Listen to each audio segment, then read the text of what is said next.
peek behind the curtain here. Hi there, rulers. Welcome back after a long week of Force of Will to your favorite ever live Force of Will podcast. We're skipping the countdown. We're skipping the intro because I thought I pushed the stream button. Instead, I pushed the record button. It's your favorite ever live Force of Will podcast, Office Hours, featuring myself, DMO73, and I'm joined as always by Paul Reisman. Just call me Steve because I've been playing Blue's Clues. Hey-o, and Mike Rance. Call me Joe because I don't know. It's the only Blue's Clues reference I've got, man. You're taking over for me after I go to college? There you go. Perfect. Off to college. Yeah. Off to college. All right, I'll be back in 15 years when the TikTok platform is involved, and then I'll hear about all of your hurt feelings and Beautiful. your abandonment issues. Beautiful. Thank you, Steve. Beautiful. We're so grateful. We're so grateful that you all are here hanging out with us. We have a lot to talk about tonight. I'm very excited about all good things that we have to talk about tonight. And so we're glad to have you here. And I just can't get over the fact that Paul's trying to do the Steve thoughtful TikTok Anyway, if you like what we're doing and you want to consider supporting us, you can click that join button down below. It gets access to all kinds of cool stuff like the emotes, and it also gets you access to just hanging out with us and get the cool name badge and everything else. We really appreciate it. It goes a long way. But you can always just click that subscribe button and share us out to your friends who might be interested in Force of Will. Keep in mind that you can play Force of Will on Tabletop Simulator now. It's a lot of fun. Hey guys, did you know that the ban list dropped? What? Never heard of her. Yep. No, Jeremy, one card. It feels like one Europe card had got to wait banned. forever. They got it at 8 p.m. on August 31st. It was crazy. Honestly, the company waited way too long. Yeah, one card got banned. Therapist got banned. I'm speaking, of course, about the ABC format ban list that just dropped. Just one card got banned, and it was a Therapist that got banned. So, Jeremy, actually, the title of this video says September 10th ban list. Is it possible? I feel like we're a little bit early here. Oh, you're right. 9 out of 10 ban list. You know my thoughts about this ban list. We had an actual ban list for Wanderer format. It is the ban list prior to Worlds, and boy howdy did it shake things up. So we're going to go through our thoughts as on each individual banned card, unbanned card, and the reworking protocol. And then we also got a spicy update to the CR, which has some drastic changes that are, honestly, in my mind, all very good. So we'll talk about those as well. Greenback ABC players are about to cause even more pain. Yes, they chose to not ban all the cards that I recommended, and now I'm going to make it everyone's problem. So, ban list, banned in Wanderer. We're starting with Chivalry's Tears. Pour one out. We all expected it to be there. Truly no surprise that this card got the X. I think it was 100% deserved. We saw it being the thing that really, along with Inferno, which also has banned here, being the thing that really pushed burn to the limit of what was obtainable, to the point of being meta, prohibitive, right? I think that some people could say that Magic of Trust and Love in the end only did one thing and just hit you for 7 and drew a card. Chivalry's Tears did a million things and cost no will. And so I think it doesn't cost anything there. And just overall, it was the thing that was kind of being the prohibitive element of just creating a game state for burn that just, even if you were playing into it, sometimes you just got outplayed by the fact that they had a Chivalry's Tears and a red card in their hand. You played through the Trust and Love, you played through all of their will resources, you played it well. They just happened to draw more cards than you. And so Jeff's Tears and you're dead. It was the card to go. It's almost as if free cards pose a problem in games where you need to pay will to actually make a card happen. Yeah, crazy stuff. I know. I know that I'm really Force of Will is broken in Force of Will. Weird. What? Crazy. No way. Crazy. Trust and Love paired with Raging Messiah. We'll talk about why that's not a problem. I think that's not a big deal. But we'll talk about that in a little bit. Next card was Setting the Stage for Providence. This one got some people feeling pretty spicy, feeling pretty heated, because Mirror wasn't hit at the same time. And I'd like to go on record and saying this was correct. You're probably right, but still boo. It's almost as if, cards that prevent people from interacting just shouldn't see the light of day. Hi, untouchable keyword. Anyway, No, continue. so here's the thing. I don't even mind the untouchable keyword. Here's the problem with setting the stage. When you get into conversations with like setting the stage in Mirror, you have to shift the concept to being talking about a card, whether a card is a sword or a shield. Setting the stage of Providence, at its core, is not a shield. It was designed to look like one. It was a gun. Like, it was a sword. Like, that card is a sword. You say, oh, it's the use for protection. It's not.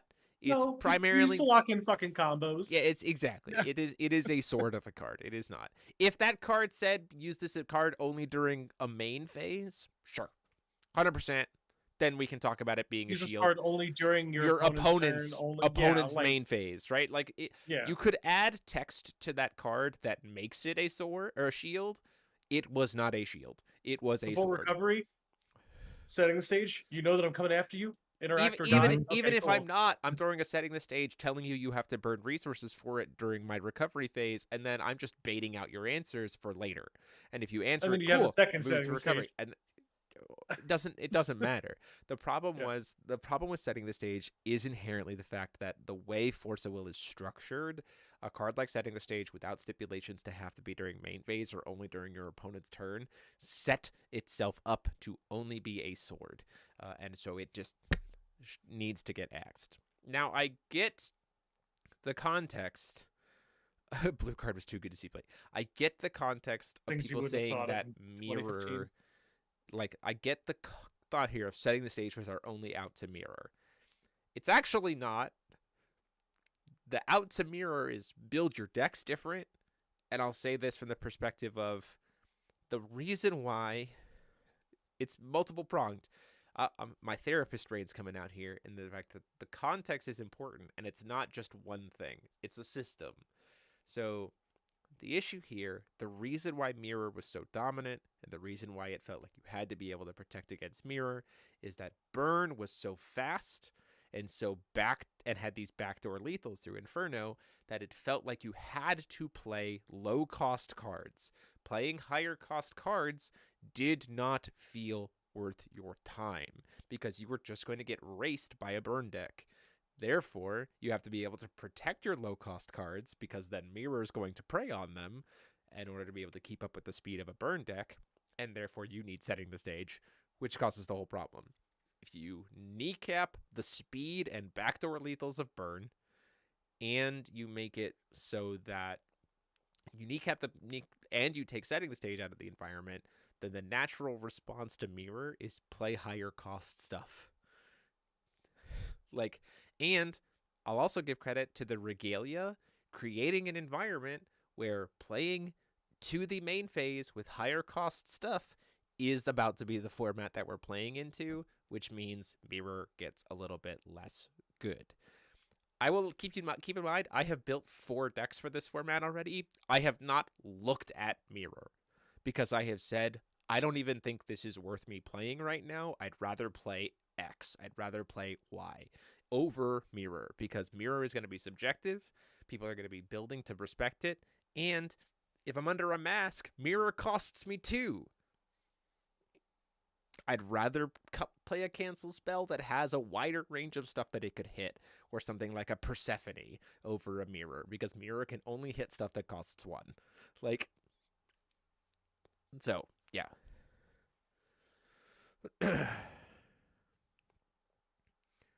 Off to work. Bye. Still boo. That's fair. The screenplay was happy to see setting hit as I had to deal with it since creation. I only saw so much play. Wish the Regalia were additions instead. I don't. I'm glad they're Regalia. How am I doing? Doing great. Thanks, Ben. So yeah, that's my spiel on why I think hitting setting the stage but not hitting Mirror in the context of the format and new cards is objectively the right decision.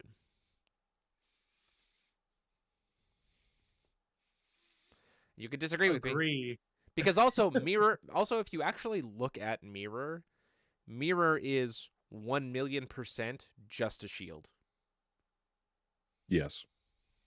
Yeah, it's just a no instead of a no. I got this. Yeah, mirror is just a shield, 100%. And so I'm okay with just shields existing that aren't green. Like, give other colors something to be able to use for shields, especially since it's so narrow in scope. I play a 2-drop. Your 3 mirrors in hand do nothing. Like, you know, that's my thoughts. Heavenly Gust gets around mirror as well. Yep.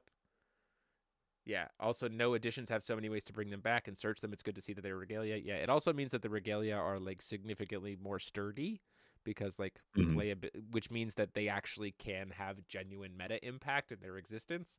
Because if they were just additions, we'd just go back to everyone playing 4 kilo of Fossil Girls, and then you don't care about any of them, right? Anywho, so that's my thought on setting the stage, and feel free to correct me if if share your other opinions if you think any different. Mike agrees with me. Paul booed me. No, I'm booing the card being banned. I'm pretty confident that you are right about that. I just really enjoyed this card. It was like Blue's answers to a cancel. Sure. So like green could still have cancels, but blue was like, no, we're gonna cancel differently. Yeah. And setting the stage kind of felt like that in a sense, where it was like, cool, I'm gonna bait out your cancel, setting the stage and go draw a card. Obviously, we do need this card gone. I think there's all a the very things you easy said. way. I think there's a very easy way to print a new card that just is like half of setting. Kind of like the card we described. Like, this card only costs 1 during, and this card can only be played during your opponent's turn. It can still cantrip. I'd even still let it cantrip. Right? Yeah. Sure. But like, make it so that it only can be used during a main phase. Right? Or, it can't be used during main or end. It can only be used on your turn during main phase. Like, let's do something, in those kinds of things. Just make it a new card, and that's fine. Because they didn't say that they were setting the stage back on the rework protocol, so it means you can just very easily make a new card instead. Correct. Yeah. Just one of my favorite blue cards. Yeah, I feel you. Sad. Next up we have Darktree, which is getting put on the reworking protocol. And for our entire opinion on that, you can just witness Mike dancing for a bit.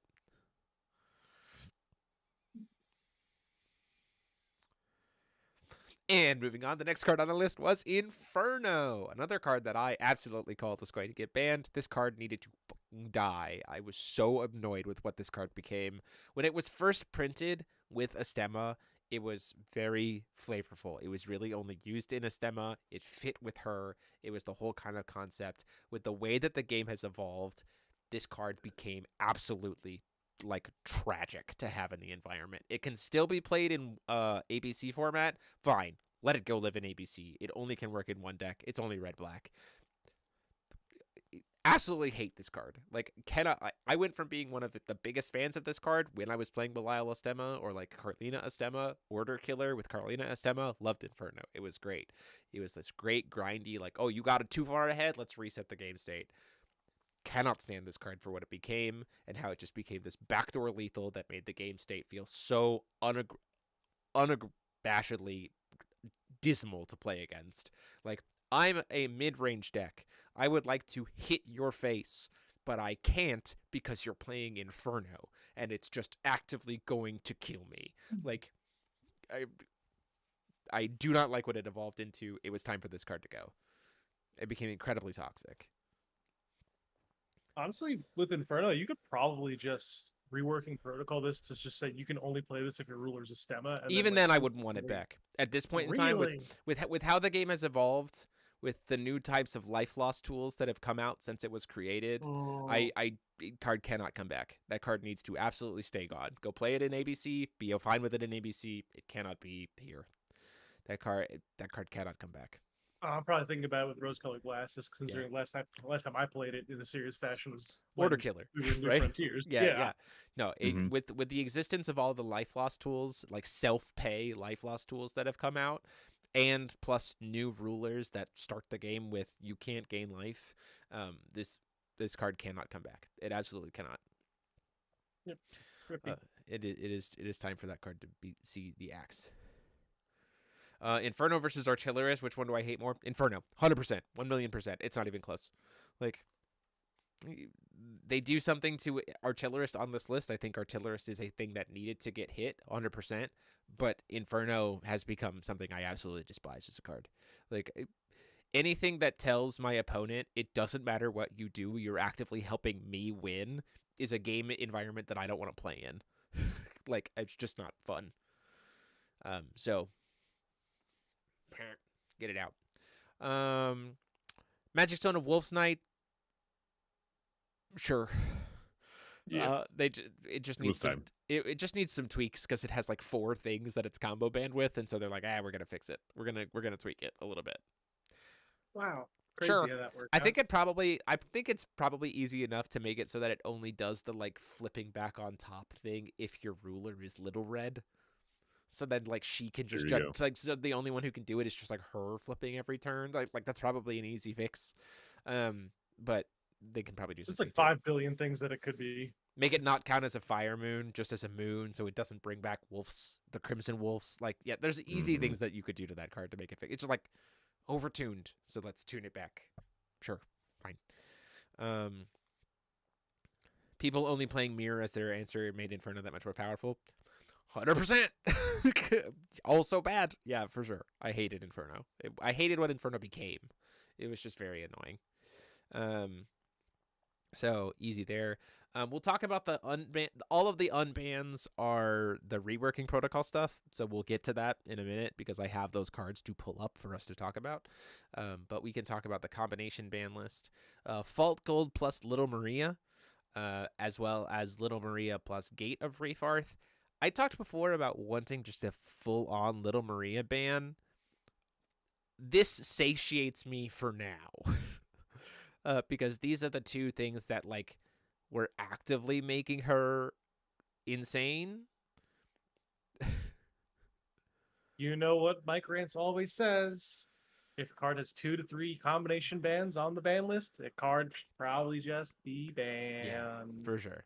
So hear me, I agree with your sentiments.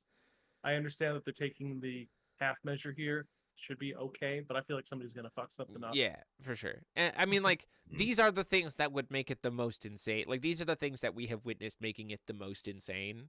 And so, like, you got me. At least you noticed and you did something, right? It's fine with me. I don't know if I would agree that it's enough, but like someone's gonna crack something. Maybe not now, maybe not in a year from now, but like later on down the road, based on what they print. Like, this is a card they have to acknowledge in their print design. Otherwise, it's the heart-to-heart problem. I mean, Lindley, I love where you're coming from. As a community, we need to make sure that we find broken things with every card on the combination ban list to show them it's just ban the card, man. Yeah, Come for on. Sure. For sure. So I put it to you, Force Will community. It's coming. I want you to break the game again. Pure Heartstone plus Heavenly Magic. This makes 100% sense. People have been asking for something to be done with Heavenly Magic. Which is fine. This makes this card like purely a little red card because Little Red also wants like different names of pure magic stones anyway. And so it's just like, well, she can recover Feasting. Sure. It does the job. And Heavenly Magic is only ever going to draw you 1 or recover 1 will at this point, which is still good, but it's not like, hi, I'd like to go infinite will on turn 3. Great. I'd like you to not do that either. Would have preferred that it was Pure Heart with Liberator of Wind. That's fair. That's fair. I think that would have been fine. I think that could have done the job of making it a little red card and taken away its consistency. But this is like, they're not half measuring it. This is the card that I think that they were, I think in their mind, if we're thinking about it in the terms of context of coming into Worlds, right? Little Maria, they did this half measure on Because if you actually think about it, there's not a lot of other crazy things in the environment that really take advantage of her right now. But there might be something cool that someone could then bring to Worlds. Like, get creative and improve and, like, reward that ingenuity with. Heavenly Magic existing at the same time as pure Hearthstone was just like someone was just going to find a way to take the exact same engine and put it in a different deck and show up and do something stupid. Like it wasn't like rewarding creativity there, and so I just don't think they wanted that to be an option in the environment for when people were exploring. That's my thought too. Tea Party walked for Heavenly Magic to go Zoom. Yeah, for sure. No kidding. Jeez. And then Sacred Burial plus Aspiring Diva. Sad makes sense. I think like that honestly one of the quintessential best like examples of the combination ban list, like a use for the combination ban list, I think is this exact instance. Because like Aspiring Diva being like the requirement of Sacred Burial is you have to have a resonator in the graveyard, and so then Aspiring Diva produces a will for chance and then is in your graveyard. So then you can go from nothing in your graveyard to just playing Sacred Burial without your opponent having an opportunity to respond or like plan for it. And the fact that Sacred Burial brings the stone in recovered and draws a card is just like maybe these two just don't belong together. So I'm okay with it. Paul's not. No. But I get it.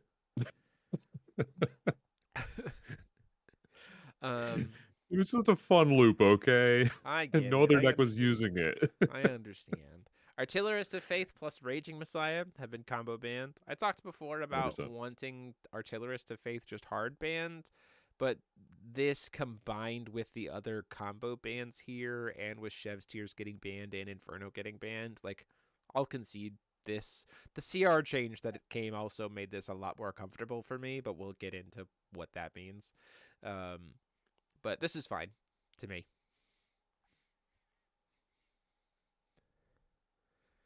Paul just loves blue. What? True. No way. Crazy. Blue Stan. And Patrick's there with me. He's like, oh, man. Yeah, the salt is real. I feel it, man. I feel it. And then the last one was Almerius plus Food Start, which was honestly not something I was anticipating. But hear me out. The more that I've sat on this, the more that I think it makes a lot of sense. Not necessarily in regards to like deck construction, but tournament organization and operation. So, first off, I don't think you can do this combination ban list if they didn't bring back Gruus Ballesta, which they did. So they like gave themselves an out to be able to take this combo hit. If we're talking about actual decks, it's not that bad. Like the Almerius Moonshard decks aren't that bad. I think when you actually look at it though, I think the company just finally decided, you know what? We don't want a game where you start the game a card down and 3,000 life behind. Like just out the gate, that's just like I think the company has decided that they don't want that to be something that's available to players. Which makes sense. I can get the insurmountable value that feels like just at the start of the game. Look at Typhon. Like Typhon was doing crazy things without the extra card draw and 10,000 life, where some decks were just like, I genuinely just can't beat this because you have too much life, right? And so this makes sense to me. I also think it's to get ahead of people trying to do stupid shit in regards to end of match procedures with sudden death. We legitimately have seen more and more people who are playing Mindless Moonstart in this past format just board an Almerius and then like win because of life totals. Right? So I think that there's an element of they combo banned it They did this combination to A, take it off the table for Milas Mujdart players to be able to board into Almerius, and B, to take out the starting 3,000 life behind and 1 card down out of the playable game space, similarly to what they did for Typhon. Like, I think that's it. I don't even think it has anything to do with decks. I think it has to do 100% with game feel and game state is why this combination got the axe. I mean, we saw it a lot in a lot of GP streams that we covered. Mm-hmm. If you were starting off as Milas Mujdart, or you started off as Almerius Mujdart going into the mirror, the Almerius Mujdart player more often than not just won because they had more life. Exactly. Which means your opponent needs more cards, and you don't. So, like, starting that far ahead is huge. Super, super, super huge. So just taking that away, I think is just good. I think it's good. Yeah, I think it's just, housekeeping. Like, that's a housekeeping combo ban in my opinion, but I'm fine with it. I think it's fine. And then, like I said, you can see Electo, the cards that were unbanned in ABC were the cards that got Belial, Spirited Decay, Gruce Ballesta, and Electo. Oh, Gruce Ballesta got unbanned in ABC? Oh, man, I'm going to have to change my ABC deck again. I forgot that. Oh, man. I think Reflect Refrain might be getting it next. Anyway, and then Academy City's Expert Therapist got banned at ABC. Now, we can talk about the unbans, and for that, we're going to go into these are all the cards that were done in the rework protocol. We're going to start with the rulers and give our thoughts on them again. So, Belial now no longer has the Fallen text. He now has his own independent god art for 1 white that says you cannot lose the game until end of turn. Damage that would be dealt to you becomes 0 until end of game. Draw a card. So that is replacement, not prevention. So it means he survives an Electra. And now has a cost on the front side. He now only buffs Fallen Angel Resonator tokens, not all Resonator tokens, and he can only Judgment if you perform pay 1 white or black. Play this Judgment process only if you've played 2 or more God's Art abilities this game. Like his and his partner Fallen Angel. What? Crazy. Wow. Insane. Unheard of. Some of the resonators with God's Or Arts. some of the resonators with God's Arts, because his stuff did have that. Bam. So, and then we Got have on his backside, he's still the same stats, still only gives things to Fallen Angels at this point, has a second, differently named God's Art that costs 0 and has the same effect as the front side, just no longer draws a card. I think this is the most perfect rework of Belial that they could have done. I think it does nerf him.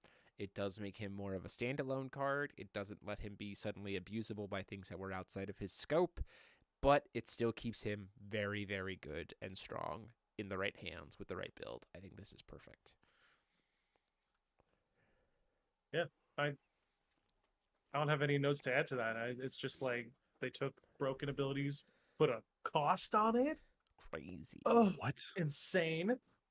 Gave it some hard limitations, other than the fact that you need to Judgment in order to do it properly, which I think is really cool.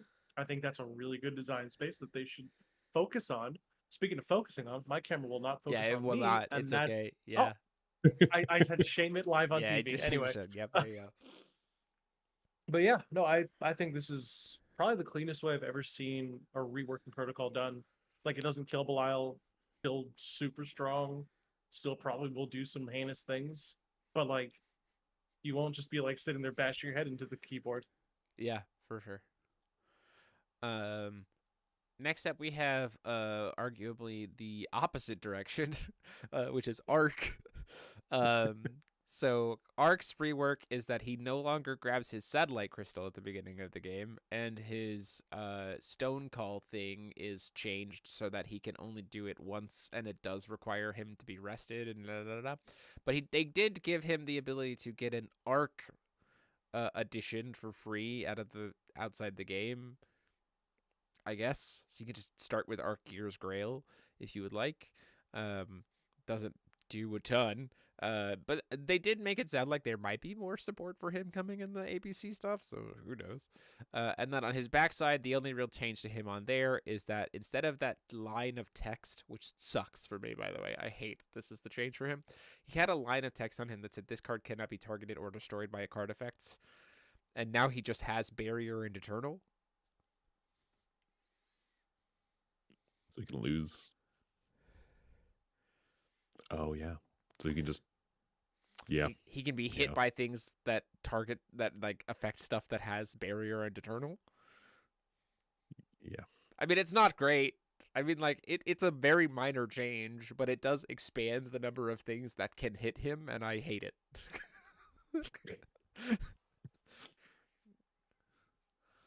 I'm like trying to read the new version of Arc and also the old version of Arc. It's just soup. It's like reading soup, Is man. soup. I don't know what It's to tell you. Now, That set was soup.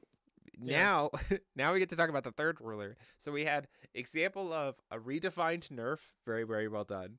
A too far nerf, what did we do? And now we actually have a buff. The rework of Gruus Molesta is a buff. While fixing him. I mean, they fixed him, but also a buff. They fixed him in a way that's a buff. So he no longer has that first stone call, grab a stone that you want and put it into the field instead. The like complicated language that made it so that he could, according to one ruling, he could Charizard. now he's just Sherry. But here's the other kicker. Is this new text of magic stones that would put into a field by a J/ruler you control, lose all abilities and gain tap, produce moon or 1 mil of any attribute until end of turn as they enter the field. It says as they enter the field, which according to the CR means that they will miss all enter effects, but also miss all things that say this card enters the field rested.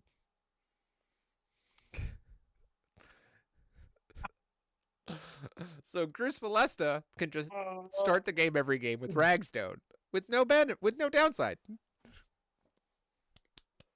That's Great. so sick. I love Unyielding it. Flame Memoria, I love it. It's so great. Unyielding Flame Memoria seething in the background. I'm so excited. So you can just start with Ragstone, or you can play 4 copies of the Tri-Stones because who cares? They will always come into play recovered. Who cares? Oh, that's so they don't check. funny. They don't check. Who cares? And then he has the same tap, banish a magic stone if you do stuff. Oops. Well, the Ragstone calling the stone doesn't cause him to rest, so you can just Yeah. just Oh yeah. 100%. That's really funny. It's very funny. I like it a lot. He is unchanged on this backside. He's completely unchanged. But like so I will say this. They made it very interesting and very clearly set up so that Gruus Molesta can play 10 different stones. Like the text on this is just like Gruus Molesta wants to play 10 different stones. It's fine. Because the turn that it comes into play, you just have that being your like most dominant color that you want to play, and then you don't care, right? And then you just like suit it up from there. And then getting turn 1 Ragstone is just like great. And you always get it. You always get it. Molesta. You're Gruus Molesta. So you just always, and even if, so here's the other kicker. I heard someone talk about this too. They were like, well, what if your opponent is going second and they flash in star scale so that stones without a stone type don't recover? And I go, that's fine. I will just not grab Ragstone. And then when I call it off of Gruus Molesta later, it will still come into play recovered. I'll just grab it later. There is literally no downside for Gruus Molesta to play 1 of Ragstone in his stone deck. Not a downside at all. Kind of speaking, yeah. Well, okay, yeah. To get around the star. Yeah, But to like, get around to not having a stone without a stone type. Yeah. Yeah, but if you like look at your opponent, you say if you don't have star, you're dead. You just have 4 Ragstones, and that's fine. You just look at your opponent, you're like, you know what's going on here. I mean, I wouldn't do that. I wouldn't go so far as to grab 4 I Ragstones. would. I got the balls to do it. Let's go. I want to play Gruus Molesta 4 Ragstones. If you play star against me, I will eat your star. You can't play the star if it's in my stomach. And I will call a judge to deck check yeah, you. Gruus Molesta doing Gruus Molesta things is very cool. I like it. I mean, like he is the stone researcher. He is the whole point of the time, and so making his rework that he gets to do cool stone stuff is like dope. It's awesome. Yeah, this is a very neat rework. I like this one a lot. Yeah, for sure.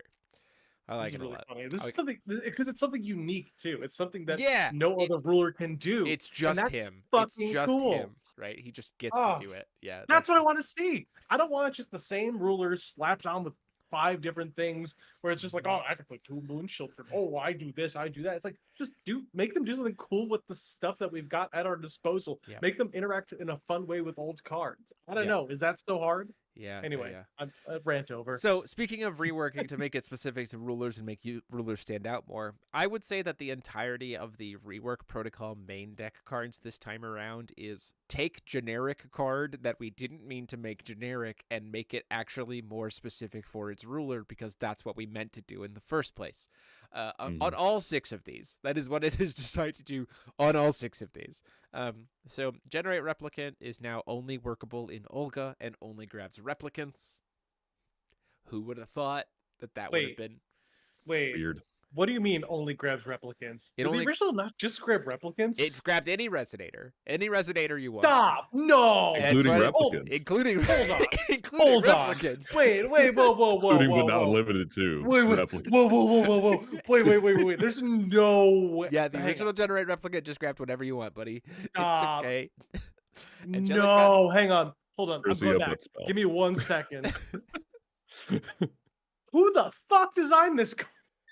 And then Holy Angelic Battle shit. Barrier got the Severing Winds treatment, where it starts 1 card higher for its discounted cost, and you can expel a white card for it if it's Mika.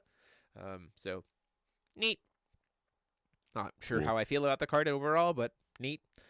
Then we got Electo, which is purely just for Beatrice now. Literally does nothing unless you're Beatrice. And now Electo is garbage. and now can't be now. I wouldn't say it's that garbage. I would say that they prevented it from being this like abusable will cycle outside of Electo. If it goes from the graveyard to the field and it gets expelled, it's dead. Graveyard from the field. No, put into a graveyard from the field. Yeah, so you can't. Yeah, just, so like, you can't just keep stack and put it reanimating it anymore. over and over and over again and making your Can't opponent feel combo it. bad. Yeah. Dead. Yeah, dead.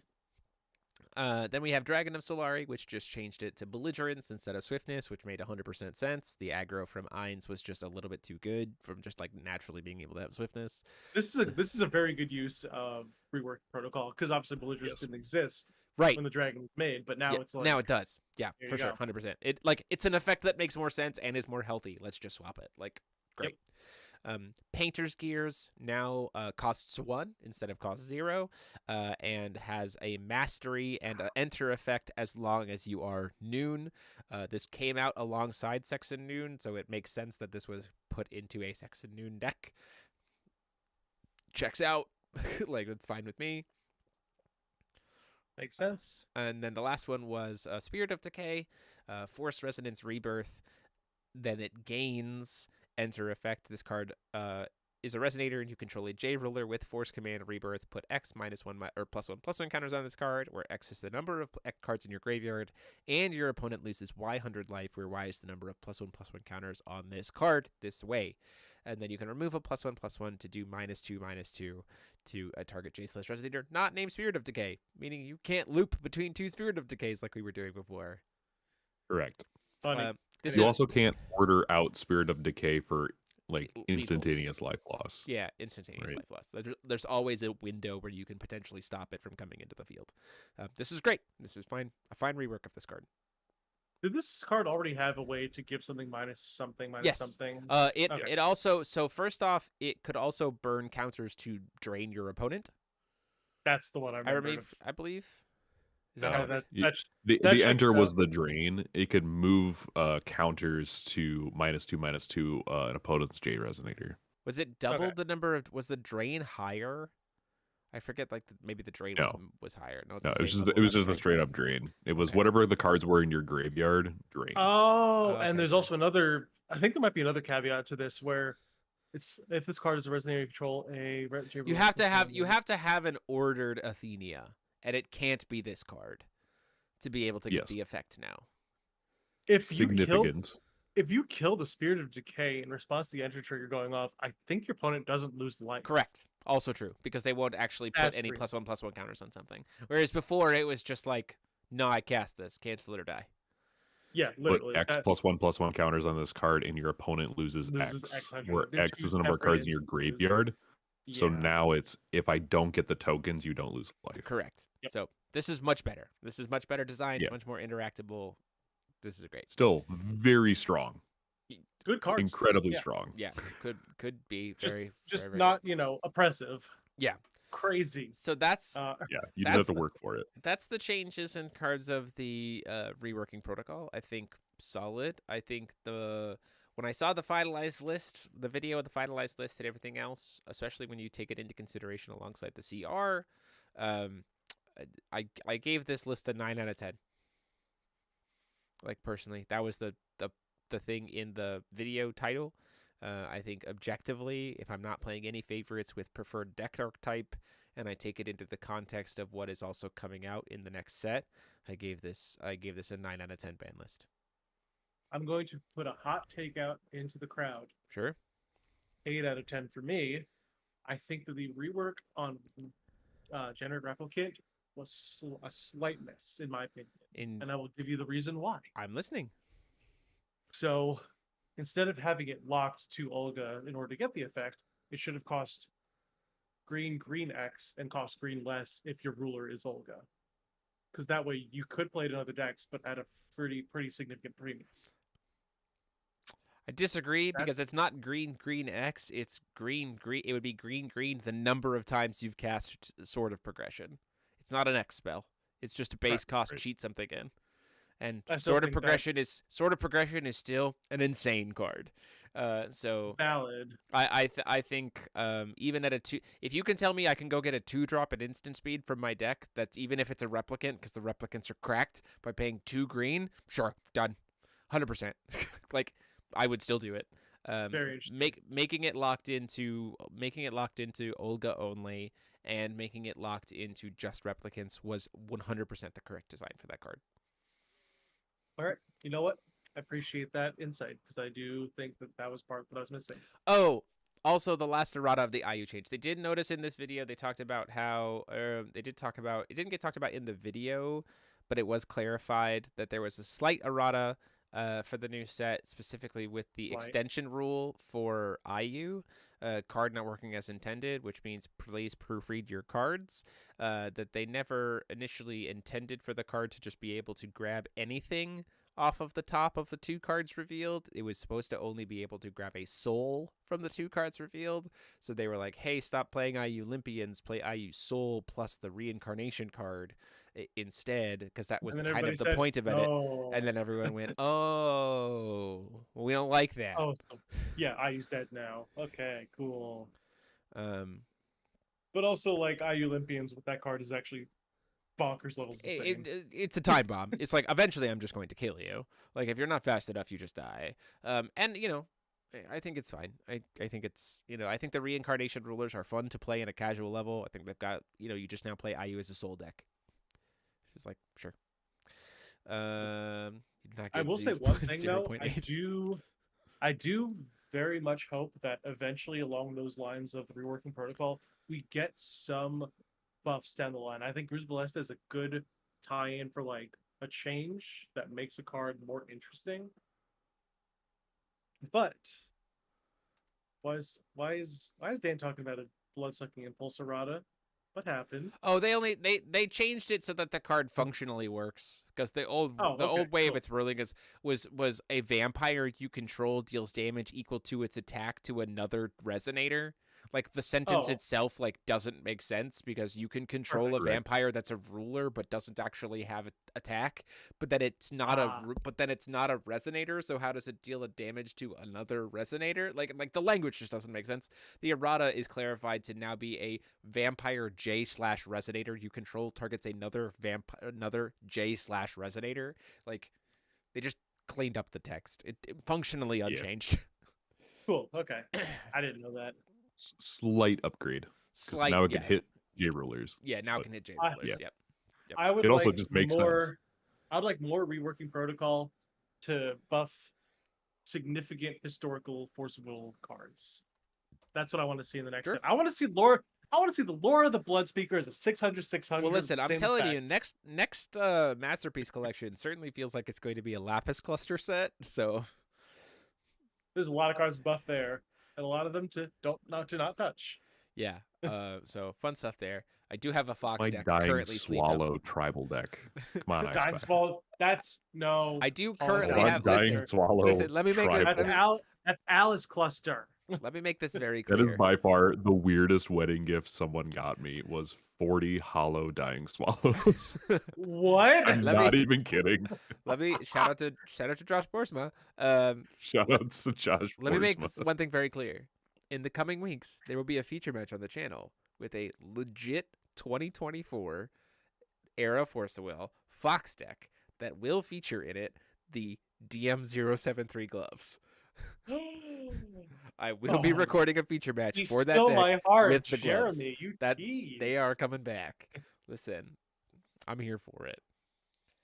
So You don't retain water because those things are gonna hurt. yeah, they suck. My arms have gotten bigger since making those, and they suck. But I'm gonna wear them for Fox. I'm gonna wear them for the sake of Fox. The all that gloves are matters. back. That's all You that should matters. You should just played the matchup in entire Fox cosplay. I legitimately thought about bringing my Lilius Petal costume to Worlds, not the full Fox like tails, but just like the robe and everything else, just to Yeah. play people with my Fox deck. Just let's play some Fox. I'm here. Anyway, so we have CR changes to talk about, and there's a bit. So Okay. we're gonna be here for a bit. Let me talk about I have a list of things that came out of the new CR. So the first biggest change was that the order of operations for beginning of game triggers was officially established, meaning that Remember PEMDOS. the way in which beginning of game triggers based on the type of beginning of game trigger and from whence they originate was defined. And it starts with the first ones to trigger are outside the game, then within your hand that reveal, then where we think, because there's going to be a typo edit, that's where we also think where ruler beginning of game triggers are going to happen. And then after that will be outside the game that cannot be chased, and from hand that cannot be chased. And the reason why this matters is because, again, things that go on the chase first resolve later, which means that the regalia having the ability of cancel all other abilities you control makes sense now, that they will cancel all the previous things, which means your Rogue Spectator, your beginning of game triggers for Solaria's Wind, your beginning of game triggers from your Ruler, your Replicant Shiva. These will all be canceled if you reveal one of the regalia. So move the mouse, it's on my camera. It's trying to poke my face. You're right. It's trying to poke me in the eye. Sorry, guys. You're also making my nose. Oh, I get to do it in Discord too. Yeah. Pop, pop, pop, pop, pop.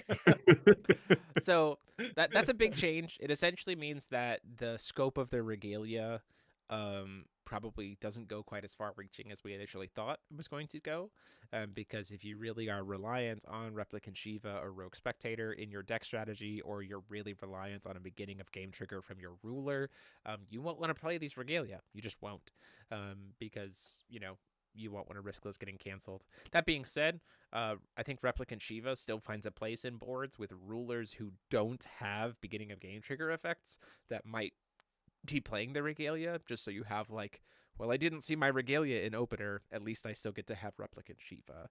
That's still a tool and available, which I think is fine. But this is good. Very, very good. So that's the first one. The next big operation change is that Mythic, while still a trigger, at resolution will send one of the cards with Mythic to the graveyard by a rules process, not being banished. The reason why this is important is because of the stupid thing with Robometa giving 2 therapists with solo mode Mythic, thus creating an infinite loop that doesn't win the game, because the cards can't be banished. Very small quality of life thing. Overall, is just a nice cleanup. So there's that. Big change that was to talk about before with Artillerist. When I talk about Artillerist, Raging Messiah, if 2 effects would double the damage from something, you pick one and resolve it. You don't double and then double again. So double Raging Messiah is still just doubling the damage, not quadrupling it. Yay! That's nice. It was clarified that solo mode does not apply to order rulers. If you have an order ruler, you are not allowed to get the extraditional text on a solo mode card. I know that's a hot take that some people were really frustrated by. I think for overall game health, that is the right decision. I think that is still the right decision. But I get that people are sad about it. Fine. That is fine. I like that the Lindley brothers, the two Lindley brothers, one of them says "so sad" and the other one says "it was needed." Duality, We man. disagree. We love you guys. Keep doing what you're doing. It was needed. I get it. I think it makes you could tell which one of us plays the order decks. Yeah, for sure. Makes it so that rulers with judgment are not strictly worse than order rulers. Yeah, exactly, like. for sure. Yeah. Right, it gives them something that other rulers don't get. Right. So there's that. The big change was that the text in the CR that originally said that an alternative card cannot be cheated into the field in any way unless a card specifically refers to an alternative card has been changed. That is no longer the case. You are allowed to put alternative cards into the field, and a card that would reference the cost of something only references the resonator side of it. Essentially, the keep the faith text has been kind of ingrained into the CR now. So but the reason why this is very important and only really can happen is because of the name search rules getting shifted. So you can't Prisia train anymore, because while you can put an alternative card into the field through Prisia, you can't put Prisia into the field through Prisia because it shares the name, and the searching of Prisia is generic, and as such can't search itself because of the CR from that was a part of Crimson Moon that created the search there. So this means things like March of the Dead can reanimate a Prisia now, or things of that nature. So yeah.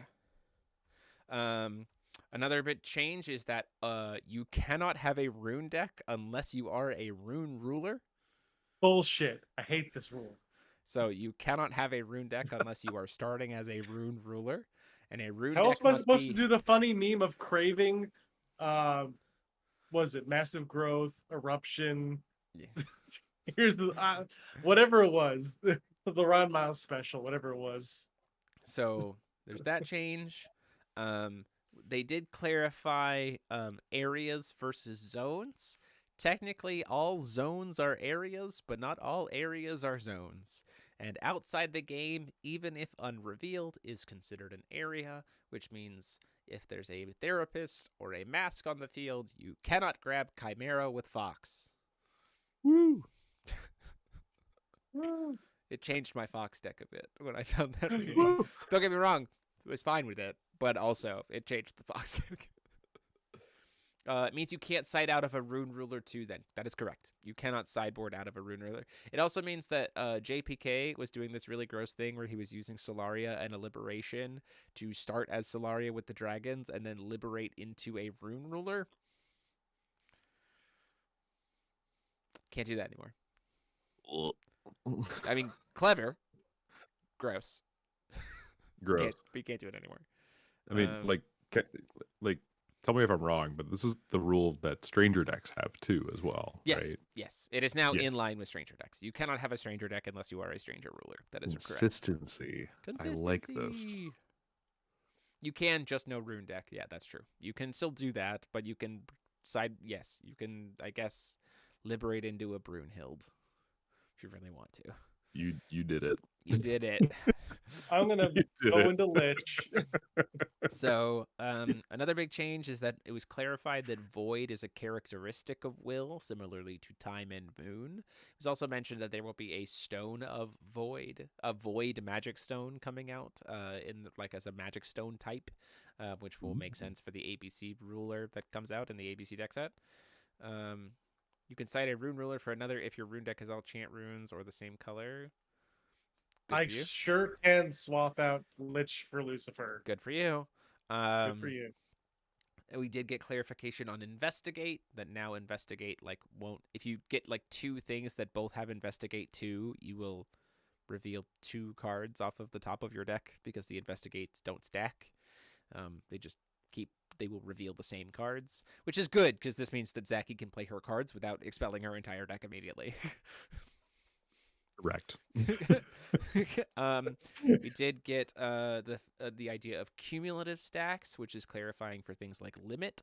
So if something would gain the keyword limit with multiple numbers, they still only gain the keyword limit once, but you add all of the limit references into one stack, which means that Thromier comes in with 7 limit counters instead of limit 5 plus limit 2. He has limit 7. It's there. We also finally got clarification on when protect happens.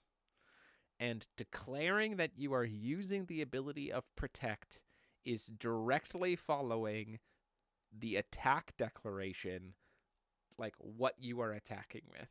So it's, I will attack this, targeting this. Okay, I will protect.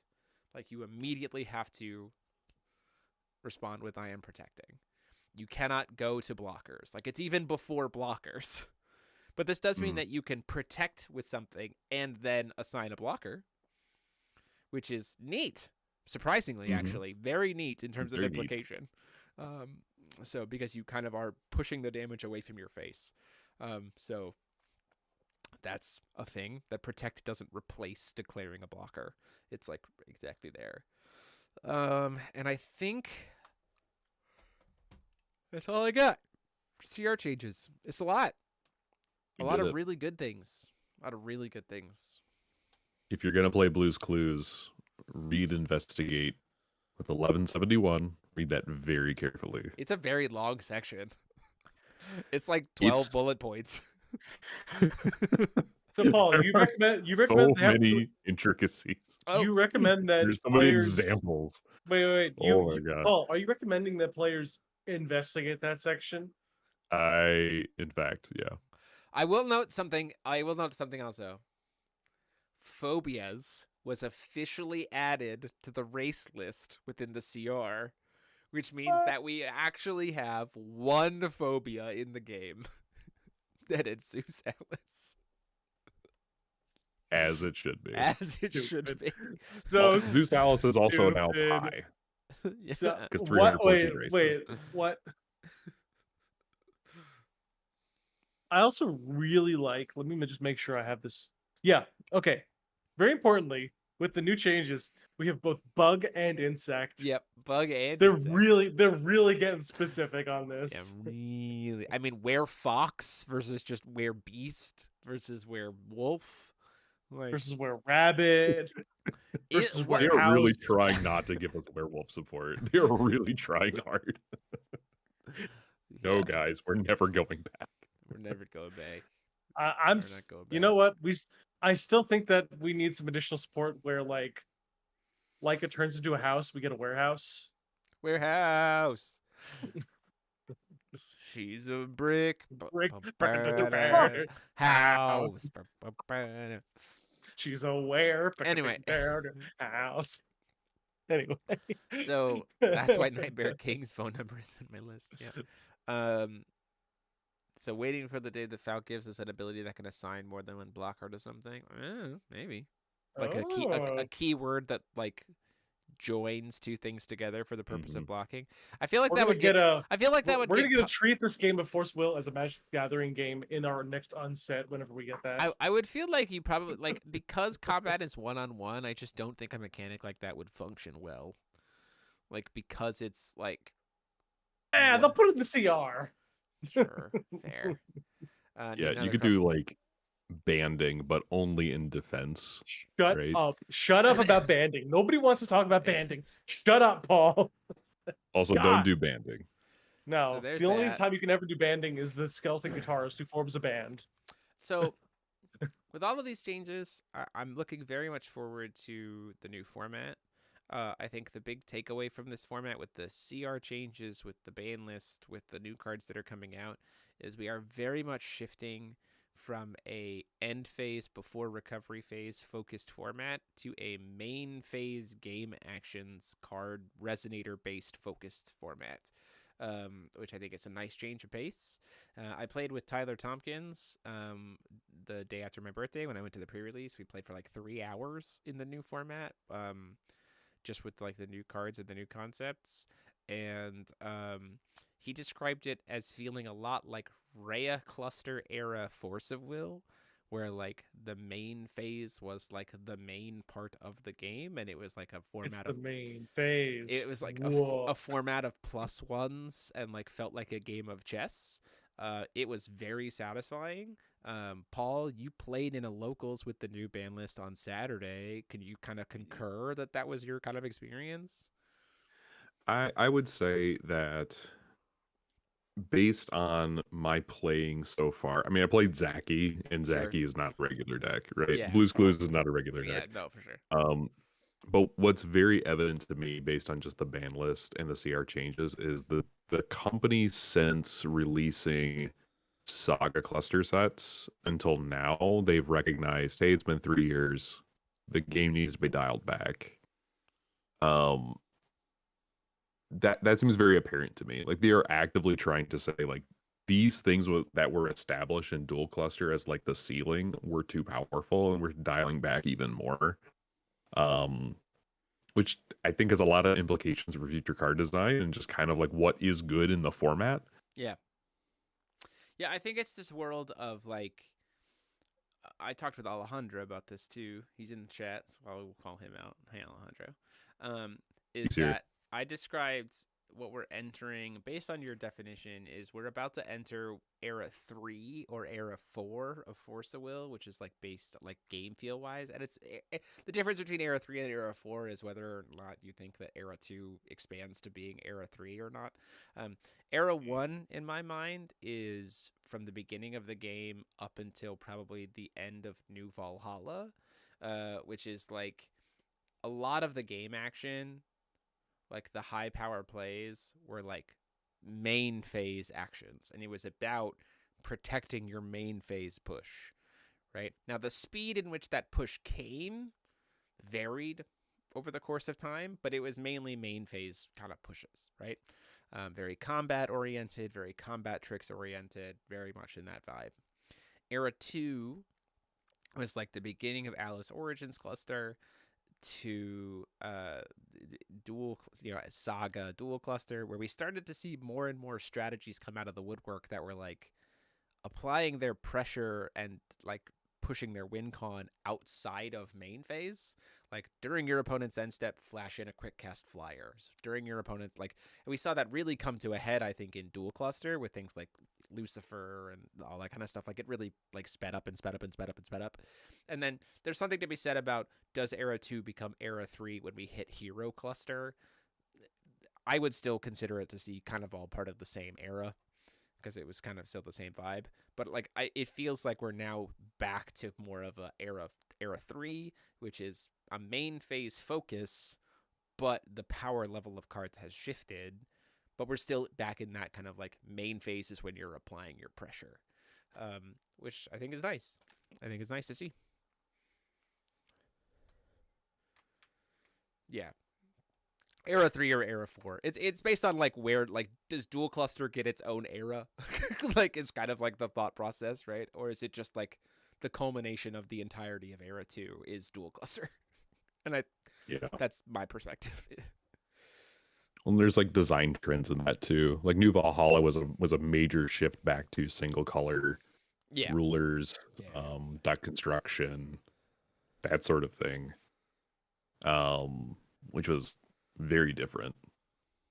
Very, very, very different than what we had before. Yeah, you could describe era 2 as also, like you said, the experimental era, right? Runes, strangers, orders, contracts was like era 2. Just anything but judgment. But now we're back to judgment. And I don't know. I might be just a big old fucking foul boomer, and I might be somebody who's always going to be like, if my ruler doesn't have judgment on it, then it's not a real ruler. But at the same time, it's like there's something very cathartic, very identifying, and very iconic about the judgment process Yeah. to Force of Will. Mhm. So there's something about me where it's like, if I see a ruler coming back out of the gates and it's like judgment's back, I'm like, okay, I'm gonna pay attention again. Yeah. Because the moment they Mhm. came out with the order, I looked at it and I was like, huh, that's definitely a card. Yeah, for sure. That's I will say this. People have talked to me about like, oh, you think Astemo Belial's gonna be good? And I'm like, A, without Inferno, I was like, A, Belial's cards are cracked. B and B, in an era of main phase and performing judgment, Astema's judgment is cracked. Like, Yeah. Very Oh, good. but you can't Inferno anymore, Jeremy. I Oh, don't care. I no! genuinely do not care. I'm going to pay 2 will, flip a card, kill 2 of your things, and then make 2 will. Like, That's pretty good. seems pretty good. I've heard good Seems things. pretty good. And also, this push on like the regalia will have their influence in deck construction. Like you have to be very greedy or have a very crazy meta call to try to push yourself beyond 3 colors, like 2 color main, 3rd color splash, because like Star might not see a lot of main deck play, but it will see side deck play. And then if you have a greedy stone base and your opponent if you can't kill your opponent game 1 and then they side in Star Scales, you might as well concede because you can't really change your stone deck that much, and you might have just gotten absolutely screwed. Dan brings up a really good point in chat, by the way. I just wanted to kind of talk about this for a second. Rulers having 2 to 4 cards made for them is fine. Something like Adams and Demonic Worlds was just silly. I'm going to go one above you there, Dan. I think that rulers need to have less cards that are specific to their own function. I feel like we need more general support that isn't just like super heavily pushed to one ruler. Because I feel like the moment you start getting a little bit too parasitic, things just kind of cave in on themselves. It's a weird balance. Everything It's a weird balance that's based on number of rulers per set, right? True. Like Force of Will has had this weird balance where like Pilgrim Memories is, I think, is a great example. Like they had so many rulers to try to make new support cards of, where they tried to give each of them 3, and for some of them it still wasn't enough, and so we saw even more support coming over the past few sets. Because Force of Will's set design is only 100 cards, overwhelming a set with number of rulers is like finding the balance between too many and too few rulers in a set is important. Too few rulers, and if the rulers aren't interesting to people, it doesn't matter how supported they are, they're not going to get played. And if the set doesn't have any good generic stuff in it, it's not going to get bought. Too many rulers, though, and you run the risk of some of them getting absolutely like shoved to the side for the sake of design space. I think a good example of that actually in the current set is Adine. Adine, while I do think he has a lot of cool support, I think he's probably a fully fleshed out ruler. The man doesn't have a Marvel because the Marvel was cannibalized for Alex, because Alex needed the Cthulhu side and the Protect side. She was a more that's another ruler, right? Issue entirely. Yeah. So that's an unfortunate side effect. It's a tricky, and it is legitimately one of the things that Force of Will has like. It is a tricky spot for Force of Will to play in, where we are only 100 card sets. So finding the right balance between flavorful and diverse while still feeling fully fleshed out with number of rulers per set is tricky. Like, is very, very tricky. And so, it's curious to see how they continue to rework that. I think the Masterpiece collections are a great way for them to kind of like revisit that concept, as well as the Memoria packs. I think it's a great way to kind of revisit that concept. Same with the reworking protocol. Like, don't get me wrong. I think one of the reasons why I'm 100% fine with Inferno getting gone is because you actually look back and go back to Saga Cluster, and because of how they were designed, the demonic or the fallen angels were actually 100% very fleshed out. It was very easy to be combination with them and make combinations and make fully fleshed out decks with just the cards that they were designed with, because they were designed to be paired together. So you had this really, really heavy number of rulers box set, but a lot of customization within it. And so the reason why like Belial coming back and losing Inferno still makes Belial Astema a very good deck, just by using the old cards and then filling in some of the gaps with new age staples, right? Because the old stuff is still very, very good. And so it's an interesting design space. And it's honestly one of the things I love about FOW, that like I have my binders of all the old sets and I can just go back through them and goof around. And it's really fun. Putting together the Fox deck was a legit great time, and I have been having a lot of fun playing it. I'm going to be very real. Some support that I do want to see more of is like cards that get a specific buff when you have a ruler of a certain race. I don't know. There's something about me in the back of my mind that's like Swordsman of Fire always tickles that like little back of my brain. Like, Adelbert was never good. Like, don't get me wrong, trash card, awful, terrible, not good. But literally the line of text that says Wanderers you control gain first strike, and having cards that care if you have a Wanderer J ruler, like J/ruler, like that tickles a part of that. That Yeah. like right in the back of the brain. That just like tickles that little. Just Yeah. tribal support. Shinpo, you need Yeah, Virgil to remain cracked at ABC. Listen, I'm trying to break it. Like, I'm trying to prove to them that Virgil needs to go. I forgot planned about to Virgil be from the everyone's Devil May Cry problem. series. I forgot about Virgil for the Devil May Cry series, but it's fine. Yeah. So, a lot of cool stuff. I mean, I think we're in a good space. I'm excited for what Era 3 or Era 4 has to come. Starting it out with such a solid ban list and CR makes me very excited. The set itself seems fun to play both new rulers and old rulers. I built a Alex deck already for the channel that looks like an absolute blast. I'm very excited for that. And yeah, it's going to be good times. Remember, if you're not performing judgment, you're not playing the game right, start doing that. And with that, that is it for us tonight. So it has been myself, DMO73, and I have been joined, as always, by Paul Reisman. Still Steve. Still Steve. And Mike Rance. Partially Joe, going to be, what's the new guy, Kevin, I think? I don't remember his name anymore. Yeah, Kevin. Glasses. Oh, it was Kevin? Bye.